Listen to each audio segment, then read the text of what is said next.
4장에 있는 말씀을 함께 다 같이 보시겠습니다. 마가복음 4장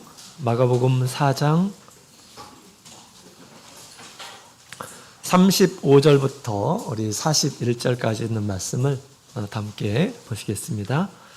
우리 찾으셨으면 우리 한 구절씩 돌아가면서 읽도록 하겠습니다.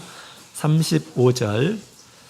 그날 저물 때 제자들에게 이르시되 우리가 저편으로 건너가자 하시니 저희가 무리를 떠나 예수를 배에 계신 그대로 모시고 가매 다른 배들도 함께 하더니 큰 광풍이 일어나며 물결이 부딪혀 배에 들어와 배에 가득하게 되었더라. 예수께서는 고물에서 베개를 보시고 그들이 깨며 가라되 선생님이여 우리가 죽게 된 것을 떠나지 아니하시나이까 하니 예수께서 깨어 바람을 꾸짖으시며 바다더러 이르시되 잠잠하라 고요하라 하시니 바람이 그치고 아주 잔잔하여지더라. 이에 제자들에게 이르시되 어찌하여 이렇게 무서워하느냐 너희가 어찌 믿음이 없느냐 하시니 저희가 심히 두려워하여 서로 말하되 저가 뉘기에 바람과 바다라도 순종하는고 하였더라. 아멘. 할렐루야. 우리 성교회 우리 형제 자매님들 평안하셨나요? 네, 이번에 영혼의 하나님의 부르심을 받고 우리 파송된 전홍희 목자입니다. 거룩한 안식일 또 우리 하나님의 영적인 은혜가 풍성한 우리 영혼에 오신 모든 분들 환영하고 하나님의 축복이 함께하기를 원합니다. 즐거운 마음으로 이 자리에 참석하시고 또 하나님의 신령한 그러한 은혜를 구하는 마음으로 참석하신 우리 모든 분들에게 하나님의 크신 은총이 함께하기를 원합니다. 10년마다 우리 하나님의 성령의 감동으로 마음을 열어주시고 우리 하나님의 사랑과 또 하나님의 은혜를 느끼는 그런 귀한 시간이 되었으면 좋겠습니다. 지난주에는 제가 광주 교회에 이렇게 좀 다녀왔습니다.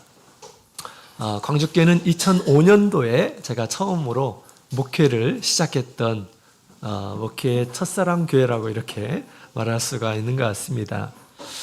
20년 만에 또 우리 성도님들을 이렇게 만나 뵙고 왔는데요.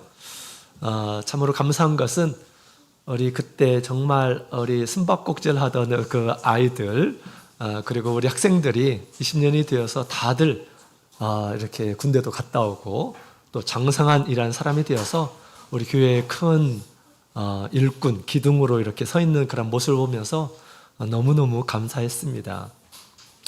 앞에 있는 정연이는 몇 살이지 지금? 11살이요? 20년 후면 31살이겠네.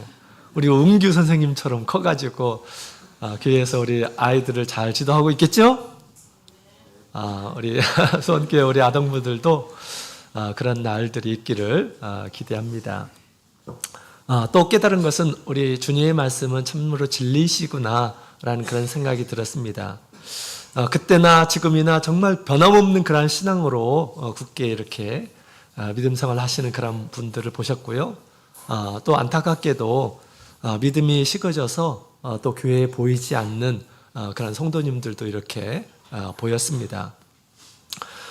우리가 하나님의 말씀을 어디에다가 어느 마음밭에다가 심는지 늘 우리가 돌아봐야 하겠습니다.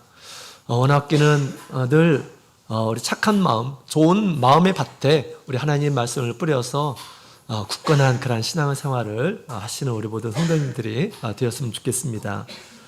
자, 그리고 놀라운 것은 제가 2박 3일 동안 있는 가운데 20년 전에 있던 그런 분들이 마치 어제 본 것 같은 그런 느낌. 그런 느낌을 이렇게 받았습니다. 우리 예수님께서도 1000년이 하루 같다라고 그렇게 말씀하셨죠? 저는 20년이 하루 같은 그런 느낌을 이렇게 받았습니다.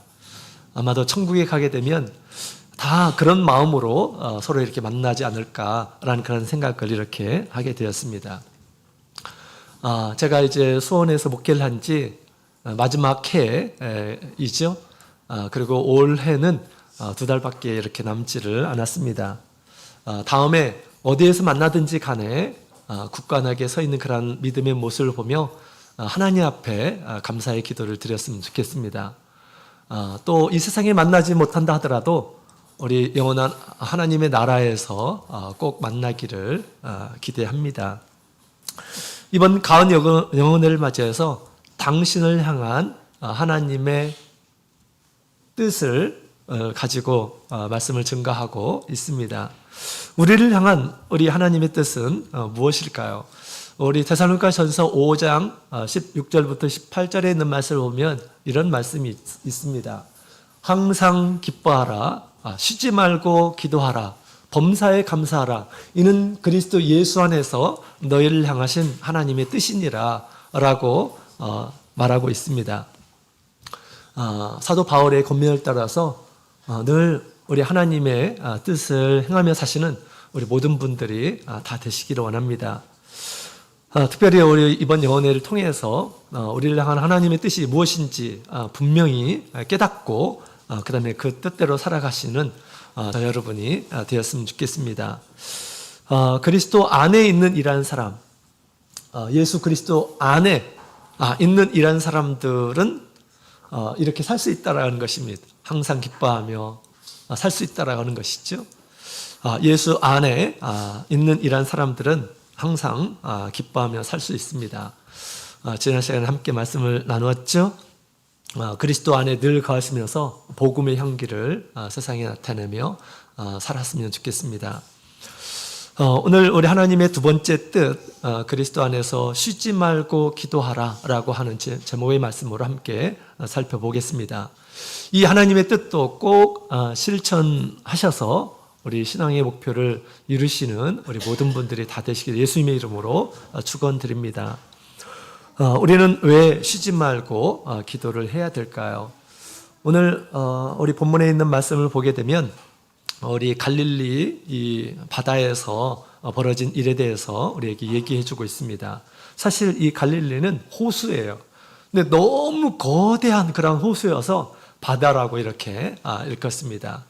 성경에서 이 갈릴리 이 바다에서 일어난 일들이 종종 이렇게 등장을 하죠.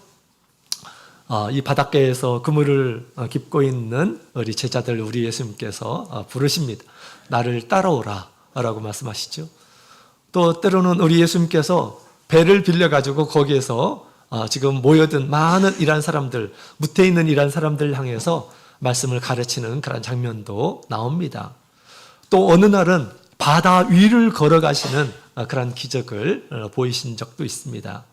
오늘 본문의 내용을 보게 되면 예수님께서 제자들과 함께 배를 타고 건너편을 향해서 가는 그런 이야기가 있는데 이 사건은 우리 사복음서에 다 있습니다. 마태복음, 마가복음, 누가복음, 요한복음, 마가복음에 굉장히 자세하게 이렇게 기록이 되어 있습니다.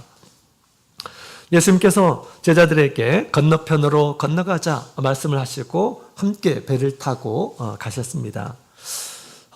배를 타고 갈 때는 이 목표가 있어요. 그죠? 바다에서 목표 없이 떠도는 그런 배가 있습니까? 난파선일 가능성이 많습니다. 예수님의 배에도 정확한 목표가 있습니다. 믿는 사람들을 태운 우리 예수님의 배는 어디를 향해 가고 있을까요? 예수님의 배는 어디를 향해서 가고 있을까요? 천국을 향해 가고 있다고 하는 것입니다. 예수님이 타신 배는 천국행 배예요. 천국행 배. 예수님께서 세우신 이 교회는 천국행 배라고 그렇게 말할 수가 있습니다. 이곳에서 예수님을 믿고 세례를 받는 이란 사람들은 천국행 배에 지금 타고 있는 것입니다. 어제 말씀을 드렸죠. 그 다음에 우리 예수님의 말씀을 듣고 천국의 가르침을 따라서 믿음 생활하는 이런 사람들은 또한 이 천국행 배에 지금 머물고 있는 것입니다. 천국이 얼마나 좋을까요? 예수님께서는 그것으로 인해서 기뻐하라 라고 말씀하셨습니다. 모두 다 기뻐하며 우리 여행하시기를 바랍니다. 자, 그런데 오늘 말씀을 보면 우리 37절에 있는 말씀을 보면 이런 말씀이 있어요. 같이 읽어보도록 하겠습니다. 37절 찍겠습니다. 시작. 큰 광풍이 일어나며 물결이 부딪혀 배에 들어와 배에 가득하게 되었더라. 아멘. 배를 타고 가는데 아주 큰 일을 이렇게 만나게 되었다라고 이렇게 이야기를 하고 있습니다. 우리 예수님과 제자들이 배를 타고 바다에서 큰 광풍을 만났어요. 이 광풍이라는 말은 원어로 폭풍이라고 하는 뜻입니다. 아주 큰 폭풍을 만났습니다. 폭풍을 만나서 이제 배가 요동치기 시작했습니다. 그리고 이 파도로 인해서 물이 배에 이렇게 들어오기 시작했어요. 그리고 배 안에는 점점점 물이 차기 시작했다고 하는 것입니다. 제자들은 사실 갈릴리 주변에서 살고 있는 이러한 사람들이었습니다. 그래서 그들은 경험이 있는 이러한 사람들이었습니다. 그런데 이때에는 그들이 감당할 수 없는 그런 광풍이 이렇게 몰아쳤음을 얘기하고 있습니다. 죽을 것만 같은 그런 상황이 이렇게 벌어지게 된 것입니다. 점점점 물이 차들어오는데 어떻게 할 수 있는 방법이 없는 거예요. 바다 한가운데에서. 그때 우리 예수님의 제자들이 예수님을 찾았습니다. 그리고 우리 예수님께서는 그런 상황에서 우리 고물에서 이 베개를 베시고 주무시고 계셨다라고 그렇게 이야기를 하고 있습니다. 예수님의 제자들은 우리 예수님을 소리 내펴서 깨웠을 것입니다. 예수님, 좀 일어나십시오. 우리가 죽겠습니다. 큰일 났어요. 라고 그렇게 우리 예수님을 깨웠다라고 하는 것이죠. 이때 예수님께서 눈을 뜨시고 두려움에 떨고 있는 그런 제자들을 보셨을 것입니다. 그리고 예수님은 광풍을 보시고 거센 바람을 꾸짖으시고 그리고 바다에게 명령했습니다. 잠잠하라, 고요하라 라고 주님께서 말씀하셨습니다. 그 말씀에 이제 바다가 잔잔해지고 또 바람도 그치고 그렇게 되었다라는 것입니다. 그리고 이 배는 안전하게 목적지에 도착을 했다라는 그러한 이야기입니다. 여러분, 우리 제자들이 이 광풍 속에서 살아남을 수 있었던 이유가 무엇일까요? 광풍을 맞이했을 때 죽을 것만 같았습니다. 그러나 그들이 살 수 있었던 이유가 뭘까요? 잠자고 계신 예수님을 깨웠기 때문입니다. 그리고 예수님께 요청을 했기 때문입니다. 예수님을 깨우고 예수님께 간청하고 하는 것을 우리가 기도라고 합니다. 그걸 기도라고 해요. 그렇게 했기 때문에 우리 예수님께서는 일어나셔서 폭풍을 잠잠하게 하신 것입니다. 그리고 그들이 무사하게 목적지에 도착을 하게 된 것입니다. 이때 예수님께서 그 배에 계시지 않았다면 어떻게 됐을까요? 뒤집어졌을 것입니다. 예수님을 찾지 않았으면 어떻게 됐을까요? 끔찍하죠. 여러분, 우리가 탄 예수님의 배는 천국을 향해서 지금 항해하고 있다라고 하는 것입니다. 그런데 이 배를 가로막고 또 침몰시키려고 하는 그런 광풍이 있음을 우리에게 잘 이야기해 주고 있습니다. 우리에게도 그런 일들이 있다라는 것이죠. 그 광풍을 만났을 때 이 제자들이 죽을 것만 같았습니다. 이처럼 우리 영적인 생명을 위협하고 죽일 수도 있는 그런 광풍이 있음을 얘기하고 있습니다. 이 광풍은 믿는 이란 사람들이 천국에 도착하지 못하도록 방해를 하고 있다라고 하는 것입니다. 여러분, 이런 광풍이 우리가 믿음 생활을 하는 가운데에서도 종종 발견하게 됩니다. 많은 이란 사람들이 광풍으로 인해서 끝까지 믿음의 결실을 맺지 못한 이러한 사람들도 많이 있는 것입니다. 무엇이 우리에게 광풍일까요? 믿음 생활하는 이러한 사람들에게, 이제 믿음 생활을 작정한 이러한 사람들에게 무엇이 광풍이 될 수 있을까요? 첫 번째로는 세상의 염려와 물질주의, 이것이 광풍이 될 수 있습니다. 예수님께서 마태복음 13장 22절에 보면 세상의 염려와 재리 유혹에 말씀이 막혀 결실치 못하는 사람이 있다라고 그렇게 이야기를 하고 있습니다. 예수님의 말씀을 들어도 한편으로 기쁨을 이렇게 갖지만 나중에 그 믿음의 결실까지 맺지 못하는 이러한 사람들이 있는데, 이것은 우리 세상의 염려, 재리의 유혹에 끌려서 그렇게 되는 거다라고 얘기를 하고 있습니다. 세상의 염려와 그다음에 재리의 유혹, 재물의 유혹 이런 것들에 끌리는 이러한 사람들은 재물을 따라가게 됩니다. 세상의 성공만을 바라보게 된다라고 하는 것입니다. 그러면서 점점점 천국과 멀어져요. 점점점 신앙생활을 소홀하게 된다라고 하는 것입니다. 이것이 광풍이 될 수 있음을 얘기하고 있는 것입니다. 그 다음에 두 번째로는 우리 사람으로 인해서 상처를 받고 실망하는 그런 광풍도 있어요. 누가복음 17장 1절에 있는 말씀을 보게 되면 실족게 하는 것이 없을 수는 없으나 있게 하는 자는 화로다라고 그렇게 이야기를 하고 있습니다. 사람이 사람을 실족하게 한다. 사람의 신앙을 실족하게 하는 그런 경우가 있다라고 그렇게 얘기를 하고 있습니다. 그렇습니다. 우리가 교회 믿음생활을 하면서 사람으로 인해서 상처를 받고 교회를 떠나는 이러한 사람들이 있어요. 신앙을 포기하는 이러한 사람들도 있습니다. 그들에게는 그런 인간관계가 무엇입니까? 광풍이다라고 하는 것을 지금 얘기하고 있는 것입니다. 신앙생활을 하면서 우리가 사람의 말이나 또 말로 또 오해나 어떤 비난 이런 것들을 들을 때 마음이 흔들리게 됩니다.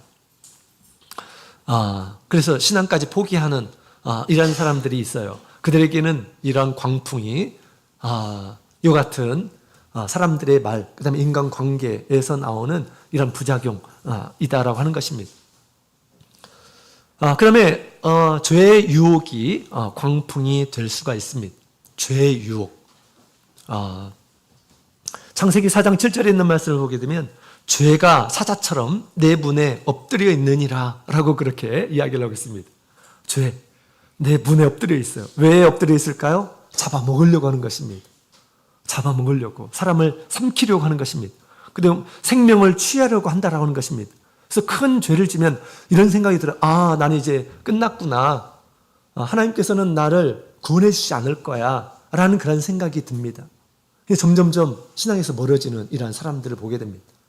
그들에게는 죄의 유혹, 죄가 그 신앙의 광풍임을 얘기해 주고 있는 것입니다. 세상에서 탐심, 음란한 마음, 교만함, 불평과 원망, 악한 생각, 의심 이런 것들이 신앙의 방향을 잃도록 그렇게 만드는 것입니다. 자, 그 다음에 우리 시험과 환난도 광풍이에요. 시험과 환난도 광풍입니다. 마가복음 4장 16절에 있는 말씀을 보게 되면 환난이나 핍박이 일어날 때 곧 넘어지는 자가 있다라고 그렇게 이야기를 하고 있습니다.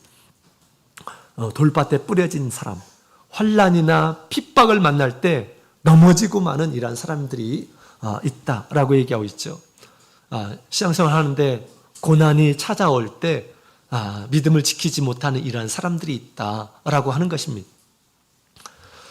이런 것들은 바로 이 광풍이에요.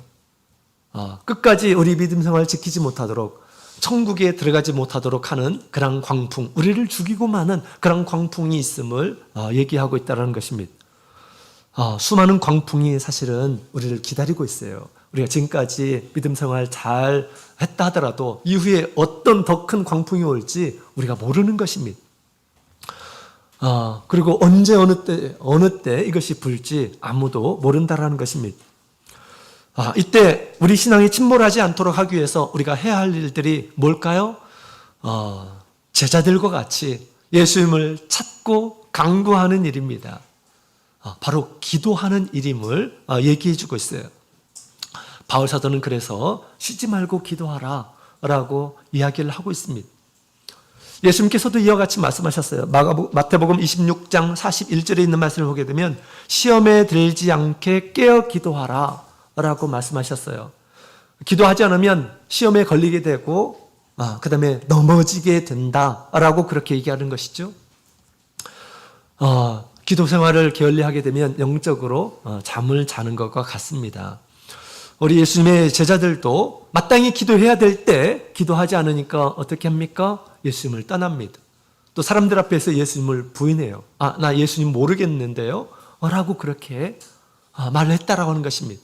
예수님의 제자들마저 예수님께서 기도하라 라고 말씀하셨습니다. 기도할 때, 기도해야 할 때 기도하지 않으면 이와 같이 시험이 닥친다라고 하는 것입니다. 고난의 잔을 앞두고 있었던 우리 예수님, 예수님께서도 육신을 가지고 오셨기 때문에 그것이 정말로 큰 압박감을 이렇게 주었습니다. 그래서 예수님께서 그날 밤에 우리 하나님 앞에 기도하죠. 기도했습니다.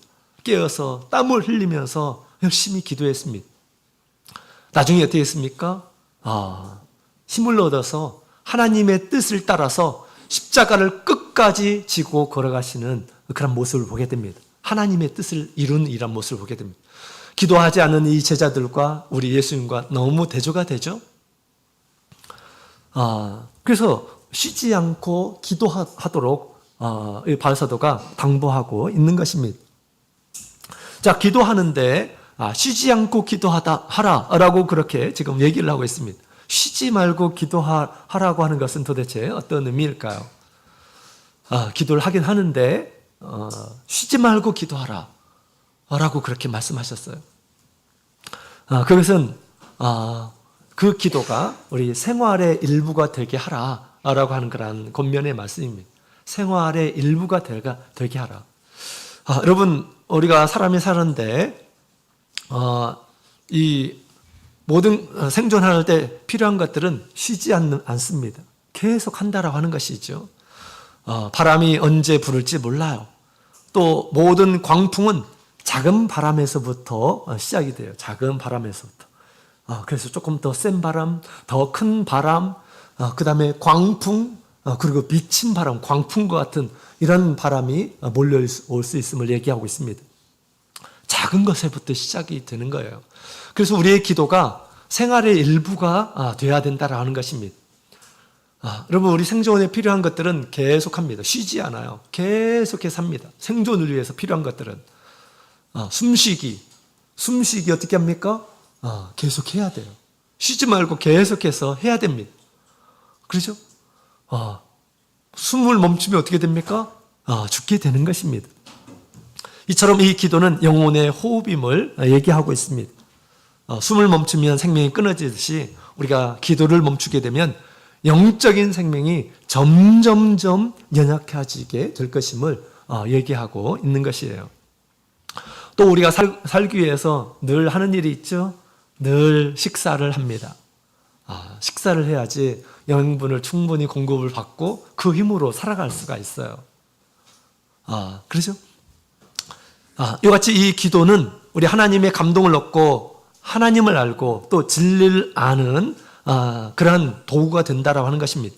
에베소서 1장 17절에 있는 말씀을 보게 되면 바울사도가 에베소 교회 성도를 위해서 기도하죠. 하나님께서 계시와 지혜와 계시의 영을 주셔서 하나님을 알게 해주시고 부르심의 소망이 무엇인지 알게 해주시고 하나님의 능력이 무엇인지 알게 해주시고 하나님의 사랑이 얼마나 높고 깊고 길고 넓은지 알게 해주십시오. 바울사도가 기도하며 하나님 앞에 구했다라는 것입니다. 이것은 무엇입니까? 모든 사람들이 하나님 앞에 구함을 통해서 이렇게 알 수 있다라고 하는 것을 얘기해주고 있다라고 하는 것입니다. 또 아침에 일어나면 귀찮지만 늘 세수를 하고 또 양치질을 하고 그렇습니다. 그렇지 않으면 세상에서 살아남을 수 있을까요? 살아남을 수가 없습니다.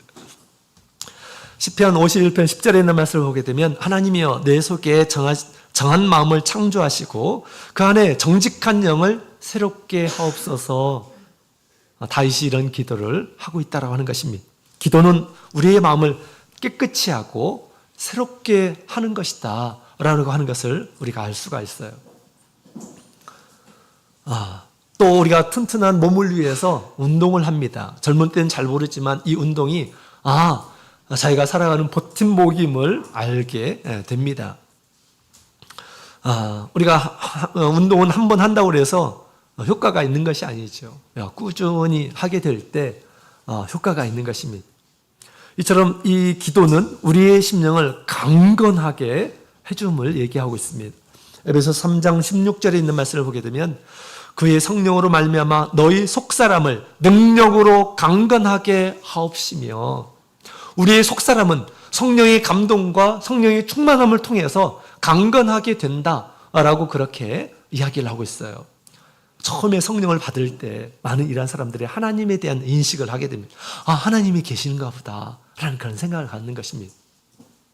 그것으로 끝나는 것이 아니라 성령 안에서 열심히 기도하게 되면 우리 영적인 속사람이 마치 군사같이 점점점 강인한 이런 사람이 되어서 세상의 여러 가지 이런 광풍들을 이렇게 싸워서 이길 수 있는 이런 군사가 됨을 이야기해주고 있는 것입니다. 여러분, 우리 예수님께서 이 세상에 오셔서 기도하시는데 기도를 어떤 식으로 하셨을까요? 우리 누가복음 22장 39절에 있는 말씀을 함께 보도록 하겠습니다. 누가복음 22장 39절.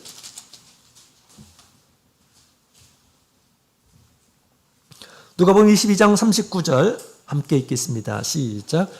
예수께서 가라사대 습관을 쫓아 감난산에서 가시매 제자들도 쫓았더니 아멘.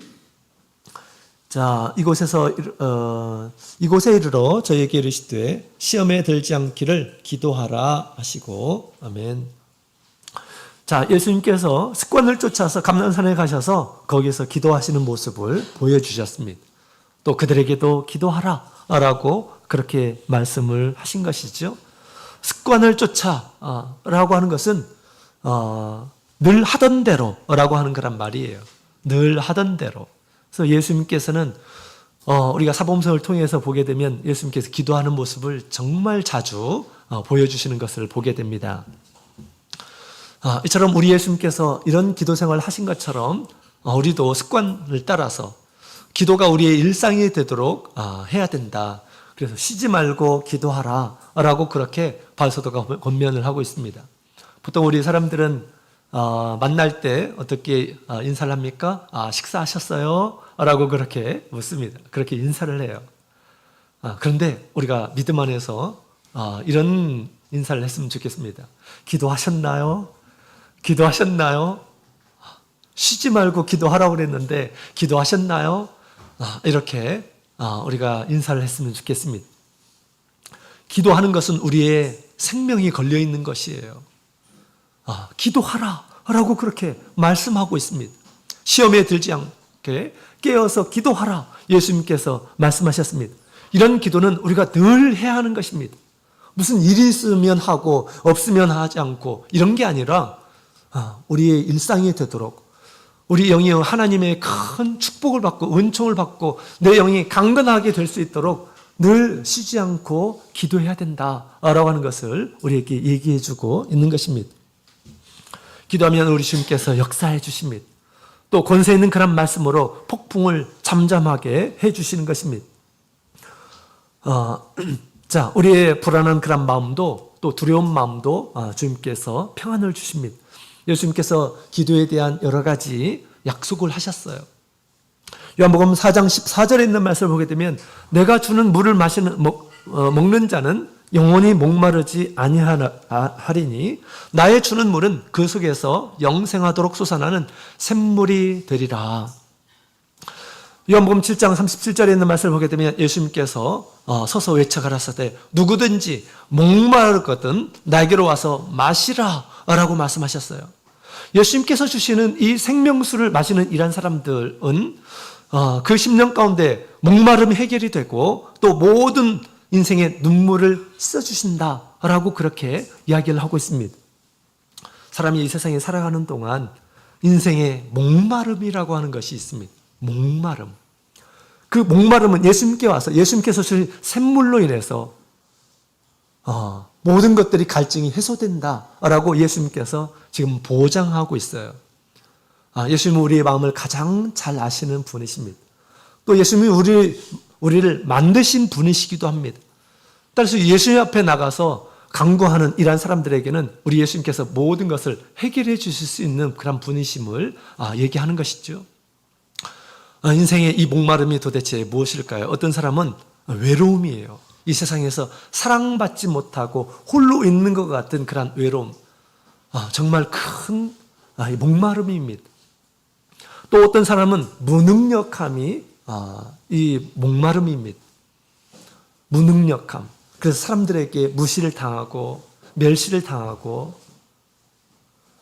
또 어떤 사람은 빈곤이 또 목마름일 수가 있습니다. 또 어떤 사람은 목적이 없는 그런 허무함. 뭘 하면서 사는지를 모르겠어요. 이 목마름입니다. 또 작은 것에도 두려워하고 놀라고 하는 그런 마음들이 있습니다. 우리 주님을 찾는 이러한 사람들에게는 주님께서 그것들을 다 해결해 주실 것이다 라고 그렇게 얘기합니다. 배에서 생수가 흐르듯이 우리가 목마를 때 우리가 생수 한 잔 쫙 마시면 어떻습니까? 너무나 시원하죠. 그런데 예수님께서 주시는 이 성령으로 주시는 그런 은혜는 우리의 배에서 강물과 같이 흘러나리라 라고 그렇게 얘기하고 있습니다. 그냥 물 한 잔이 아니라는 것입니다. 기쁨이 강물과 같이 흘러날 것이다 라고 예수님께서 이렇게 말씀하고 있습니다. 예수님을 찾고 예수님께 기도하는 이러한 사람들, 예수님과 교제하는 이러한 사람들은 예수님이 얼마나 나를 사랑하는지 그것을 알게 될 것입니다. 또 예수님께서 어떤 분이신지 알고 그 믿음에서, 예수님을 믿는 그 믿음에서 오는 자신감, 그리고 그 평안함을 선물로 얻게 될 것입니다. 주님을 찾고 주님께 기도하는 이러한 사람들에게 주님께서 이것들을 주시겠다라고 말씀하신 것입니다. 뿐만 아니라 우리는 이 광풍을 위해서라도 우리가 늘 기도해야 됩니다. 베드로전서 5장 8절에 있는 말씀을 보게 되면 근신하라 깨어라 너희 대적 마귀가 우는 사자와 같이 두루 다니며 삼킬 자를 찾느니라 라고 얘기를 하고 있습니다. 우리가 더욱 믿음의 사람들은 믿음 생활하기를 작정한 이러한 사람들, 또 주님의 몸된 교회에서 세례를 받고 영적인 생명을 가진 이러한 사람들은 우리가 깨어서 기도해야 됩니다. 왜냐하면 이 세상에 마귀가 늘 노리고 있어요. 성도들을 노리고 있습니다. 여러 가지 시험들을 이렇게 주어서 생명에서, 예수님의 생명에서 끊어지도록 하는 그런 일들을 하고 있다는 것입니다. 삼키고자 늘 노리고 있다고 하는 것입니다. 시험과 환난과 핍박을 통해서 신앙을 파산하게 하는 것입니다. 마귀는 사람의 어떤 능력으로 대항할 수가 없어요. 사람의 능력으로, 자신의 어떤 의지로, 천만의 말씀, 그렇지 못합니다. 자기 생각, 자기 의지, 자기의 지식, 자기의 힘, 능력, 마귀가 대장할 수 있을까요? 그렇지를 못합니다. 대항할 수가 없어요. 이 세상에 어떤 광풍보다 큰 광풍이 마귀의 시험인 것입니다. 그래서 이것은 오직 주님을 의지함으로 대적을 할 수가 있어요. 주님께서 주신 말씀으로 대적을 할 수 있는 것입니다. 주님께서 주신 믿음으로라야 우리가 이 마귀를 대적을 할 수가 있다라고 하는 것입니다. 우리가 그것을 위해서 우리가 늘 깨어 있어야 될 것임을 얘기를 하고 있습니다. 그래서 아침마다 우리 일어나서 먼저 해야 될 일이 무엇일까요? 기도 생활인 것입니다. 일을 하는 가운데서도 우리가 주님을 의지하면서 기도하고요. 또 끝나고 나서 모든 일을 마치고 나서도 우리 주님 앞에 기도해야 합니다. 예수님께서 누가복음 21장 이 36절에 보면 이러므로 너희는 장차 올 모든 일을 능히 피하고 인자 앞에 서도록 항상 기도하며 깨어 있으라 하시니라. 예수님 오시는 그날 예수님 앞에 서기 위해서, 또 천국 문 앞에까지 이르기 위해서 그때까지 항상 기도하며 깨어 있으라 라고 이렇게 얘기하고 있습니다. 항상 기도하지 않는 이러한 사람들은 지금 위험한 시기예요. 하루하루 기도하지 않는 이러한 사람들은 지금 불안한 그런 시기를 지금 맞이하고 있는 것입니다. 곧 언제 어느 때 광풍이 몰아칠지 모르는 위험한 그런 상황입니다. 그럼에도 불구하고 기도하지 않는다고 한다면 어떻게 될까요? 살아남을 수가 없습니다. 쉬지 않고 기도해야 됩니다. 우리 예수님은 우리의 보호자입니다. 우리를 이 세상에서 능히 지킬 수 있는 분이십니다. 내가 그런 것들을 감당할 수가 없어요. 여러분 태풍 앞에서 돛담배를 타고 내가 그 태풍을 견딜 수 있는 이런 사람이 어디 있습니까? 그 앞에서 생존할 수 있는 이런 사람이 어디 있습니까? 아무도 없는 것이에요. 주님만이, 우리의 생명의 주만이 나를 붙들어 줄 수 있는 그런 분이시다라고 하는 것입니다. 그래서 우리가 주님의 말씀을 따라서 하나님의 뜻을 이루기 위해서 우리가 지금 천국행 배를 타고 있습니다. 천국에 이를 때까지 뭘 해야 될까요? 쉬지 말고 기도하는 그런 생활을 해야 합니다. 그래서 오늘부터 이제 우리가 기도 생활을 해야 됩니다. 쉬지 않고 그렇게 기도를 해야 돼요. 그럴 때 점점점 우리 주님과 깊은 교제 가운데서 주님의 큰 은혜를 이렇게 체험하게 될 것입니다. 주님 안에 있는 능력이 얼마나 큰지 알게 될 것입니다. 세상에 속된 것이 얼마나 우리를 위협하는지를 알게 될 것입니다. 주님의 능력으로 우리가 이 천국행 배의 끝까지 우리가 살아남을 수가 있게 되는 것입니다. 옛날에 대만의 정빈이라는 교회에 우리 이동영 형제님이 이렇게 계셨습니다. 그분이 이제 예수님을 믿기 전에 16살 정도에 이제 공부를 하고 고향에 들어와서 여름에 이제 수영을 하는데 다이빙을 이렇게 즐겼다고 합니다. 높은 곳에서 이렇게 뛰어내리는 다이빙이죠. 같이 친구들하고 다이빙을 했는데 이 친구가 올라오지를 않는 거예요. 그러더니 피가 쫙 위로 이렇게 보였던 것입니다. 알고 보니까 암초에 머리가 부딪혔어요. 다이빙을 했는데 암초, 돌에 머리가 부딪힌 것입니다. 그래서 이제 그를 빨리 그 응급실에 이렇게 대만의 가장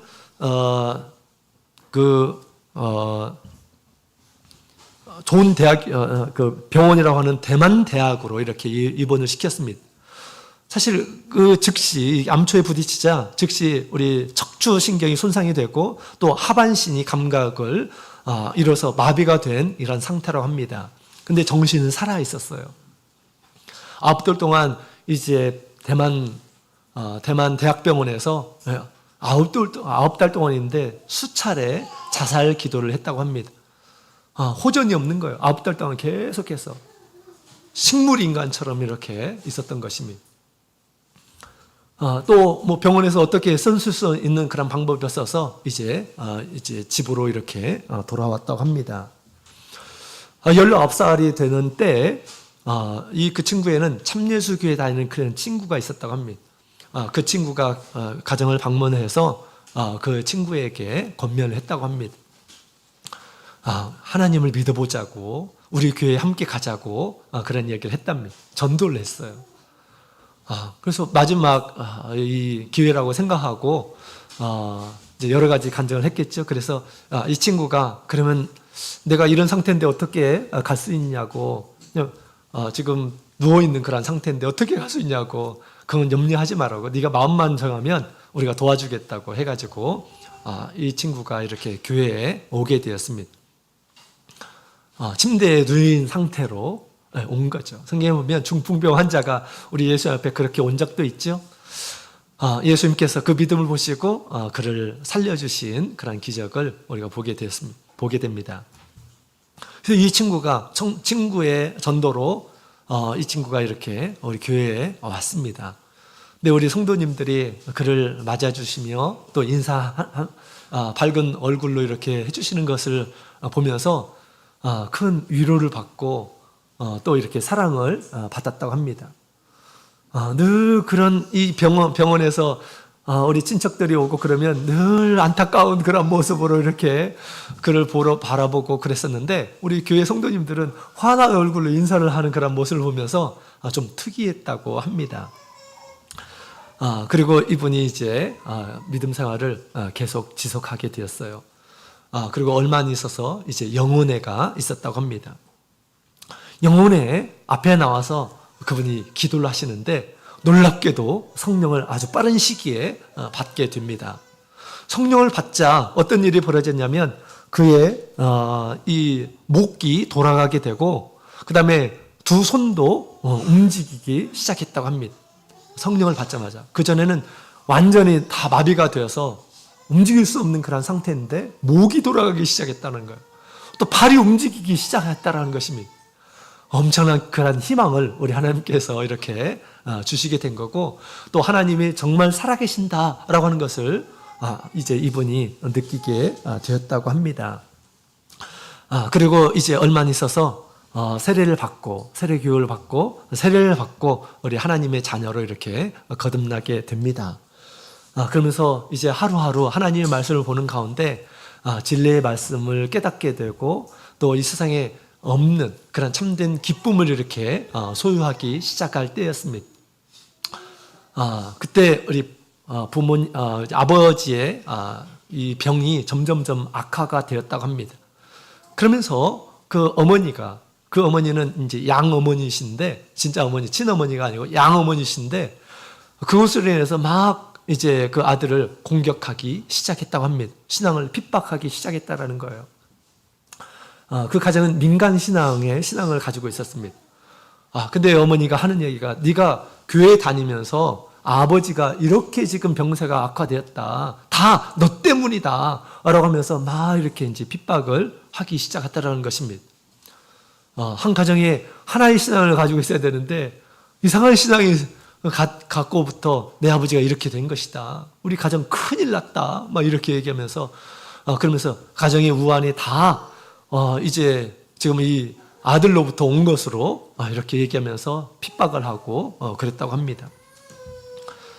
그러면서 자기의 모습이 정말 이렇게 앞으로 언제까지 살아야 되는지 이러한 것들을 생각할 때마다 마음이 굉장히 우울했다고 합니다. 21살 때 어느 날 밤에 또 그런 많은 어머님으로부터 신경질적인 그런 반응을 많이 이렇게 듣고 신앙의 핍박도 받고 그런 가운데 말씀을 생각하면서 이런 말씀을 이렇게